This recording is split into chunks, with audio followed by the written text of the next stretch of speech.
Assalamualaikum warahmatullahi wabarakatuh. Selamat datang dan bergabung di channel ini. Sekedar mengingatkan. Jangan sungkan untuk tekan tombol subscribe. Tekan tombol jempol. Tekan tombol loncengnya. Terima kasih. Tertanda, Ursha Joe, okay?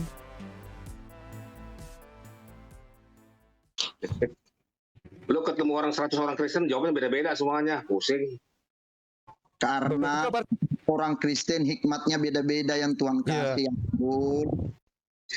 Ya, tidak semua orang Kristen hikmatnya sama. Kalau satu orang Kristen dikasih satu kali gedebrus firman Tuhan, ambruk otaknya. Jadi setiap orang Kristen hikmatnya beda-beda. Karunyanya beda-beda. Ngono loh. Tidak semua bisa terima satu firman Tuhan gedebrus dari langit, begitu. Ayo lanjut. Pertanyaan. Ya, berarti Bapak lebih hebat daripada Yesus. Kenapa? Karena Yesus sendiri berkata, dia memiliki Allah. Dia memiliki Allah. Ya, tadi kan sudah jelas. Ya. Dia memiliki Tuhan. Dia tidak mengatakan dia memiliki Tuhan, tapi dia memiliki. Berarti Allah itu bukan Tuhan. Ya, kok Allah bukan Tuhan? Baik. Jadi Bapak itu lebih hebat daripada Yesus. Kenapa? Karena Yesus berkata, Bapakku dan Bapamu, kepada Allahku dan Allahmu. Berarti Yesus Tidak setuju saya Yesus bertuhan, dia Tuhan. Wah, Bapak tidak setuju dengan Yohanes 20 ayat 17. Luar biasa Bapak berarti. Bapak membantah perkataan Yesus sendiri. Nah, ia mengatakan dengan hikmat yang Tuhan beri, Yesus itu Tuhan dan dia tidak bertuhan. Bapa adalah kesamanya. Mengerti tidak? Mengerti tidak? Mana lebih? Sekarang saya mau tanya. Mana yang lebih utama? Ya, mana lebih utama, hikmat Bapak atau Bible? Firman Tuhan. Mana yang lebih utama? Lebih utama apa? Mana yang lebih utama, hikmat Bapak itu atau firman Tuhan, yaitu Bible? Mana yang lebih utama? Yang lebih penting mana? Yesus lah buat saya. Apa? Yesus yang utama. Yesus yang paling utama. Baik, perkataan Yesus itu ditulis di mana? Ditulis di Bible. Baik. Berarti ketika Bapak mengimani Yesus, maka Bapak harus mengimani Bible, betul? Ya. Baik, bagaimana dengan Yohanes 20 ayat 17 bahwa Yesus berkata, tetapi kata Yesus kepadanya, janganlah engkau memegang aku sebab aku belum pergi kepada Bapa, tetapi pergilah kepada saudara-saudaraku dan katakanlah kepada mereka bahwa sekarang aku akan pergi kepada Bapakku dan Bapamu, kepada Allahku dan Allahmu. Ayo. Berarti Yesus di situ Yesus mengatakan bahwa dia akan kembali ke jasadnya. Kembali ke jasadnya? Nggak ada di sini tulisan jasadnya. Ya, itu hikmat yang Tuhan beri sama saya, bukan sama kamu. Kan kamu orang kafir. Bagaimana kamu mengerti firman? Waduh, lebih hebat dari Bible ini. Di catatan kakinya aja nggak ada kembali ke jasad. Orang dipenuhi Roh Kudus itu lebih hebat. Nggak ada. Nggak ada. Ya menurutmu. Nggak ada. Catatan kakinya nggak ada. Apalagi ayo tanya. Saya jawab. Bukan, kalau ini ya inilah dia kan namanya hikmat iblis atau hikmat setan. Kenapa? Karena Bible tidak ada mengatakan kembali ke jasadnya. Setan yang mengatakan itu. Kenapa? Karena Bible tidak mengatakan itu. Kalau Bapak menggunakan hikmat, tentu hikmat Bapak itu tidak akan bertentangan dengan Bible. Please, ayo. Begitu. Di mana perkataan iblis bahwa Yesus kembali ke jasadnya? Ayo. Kau barusan mengatakan itu. Ya, mana perkataannya di Bible ditulis perkataan barusan iblis? Bapak yang bilang itu di Bible tidak ada. Maka saya bilang karena tidak ada tertulis di Bible, perkataan Yesus kembali ke jasad itu adalah perkataan iblis. Siapa yang mengucapkan itu? Namanya Karen yang mengucapkan itu. Gimana? Ayo. Iblis kok nuduh iblis. Dia Bingung. Langsung bingung. Nah, langsung sendawa begitu. Jangan begitulah. Janganlah kasih reaksi-reaksi seperti itu. Tadi saya bilang bahwa Yohanes 20 ayat 17 membuktikan bahwa Yesus itu bertuhan. Kenapa? Karena wah. ada Bapak Yesus bertuhan, di mana dibilang dia? berarti Bapak membantah Bible-mu sendiri begitu. Jadi saya kasih analogi yang paling gampang nih.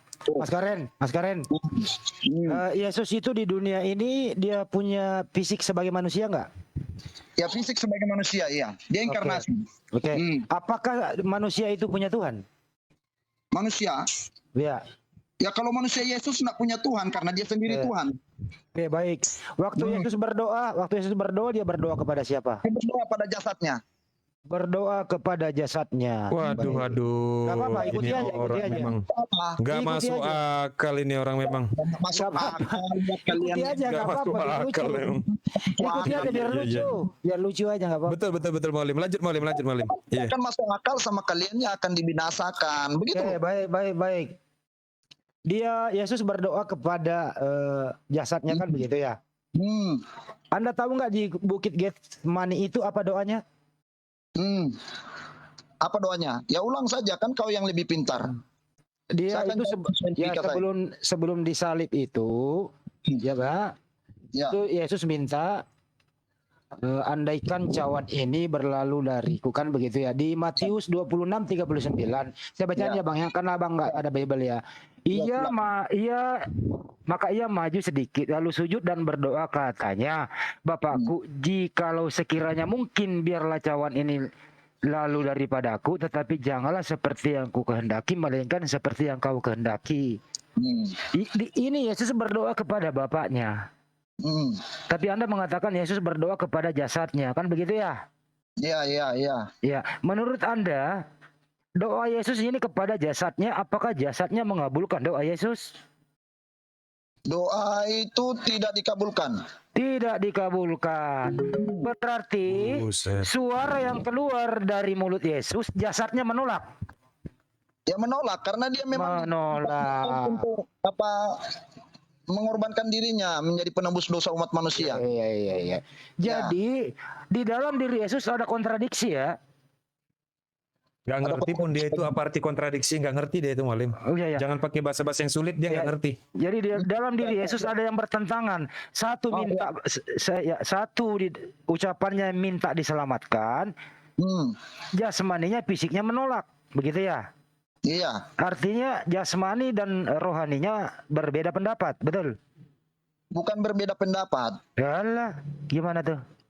Nah, ya ini kalau mau dijelaskan nanti kalian ngeyel lagi. Enggak ngeyel. Gue senang. Serius, silakan. Oh, oke. Jadi mau tak jelaskan di sini. Kenapa Bapa di sorga tidak menjawab doa Yesus? Enggak, dia berdoa kepada fisik jasadnya. Iya.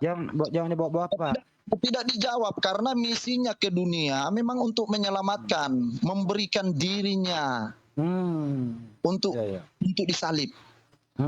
Bukan misinya untuk datang enak-enak di dunia jadi raja beristri 1000 atau istri 4, 16 atau beristri bocil, bukan. Dia ke dunia untuk menebus dosa manusia. Oke. Menurut Anda apakah fisik laki-lakian Yesus ini normal atau tidak?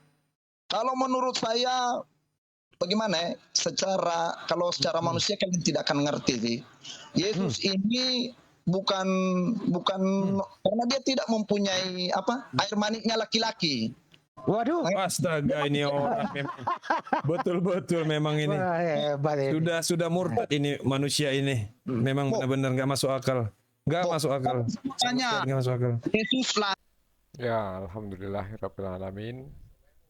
Kita sebagai muslim ya, alhamdulillah kita tidak pusing kepada siapa kita mengibadahi. Ini krusial kalau Tuhannya saja akan dirujuk kemana kita mengibadahinya.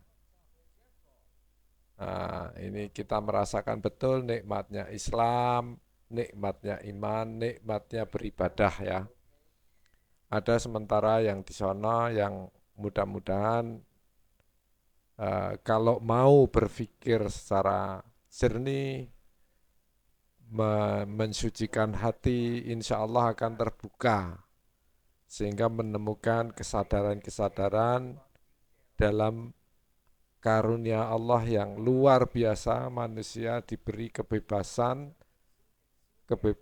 atau istilahnya free will ya, kebebasan memilih, sehingga dikaruniai akal, sehingga menggunakan akalnya secara baik untuk bisa dipertanggungjawabkan. Barakallah, billahi taufiq wal hidayah. Assalamualaikum warahmatullahi wabarakatuh. Assalamualaikum warahmatullahi wabarakatuh. Selamat datang dan bergabung di channel ini. Sekedar mengingatkan. Jangan sungkan untuk tekan tombol subscribe, tekan tombol jempol, tekan tombol loncengnya. Terima kasih. Tertanda, Ursha Joe, okay?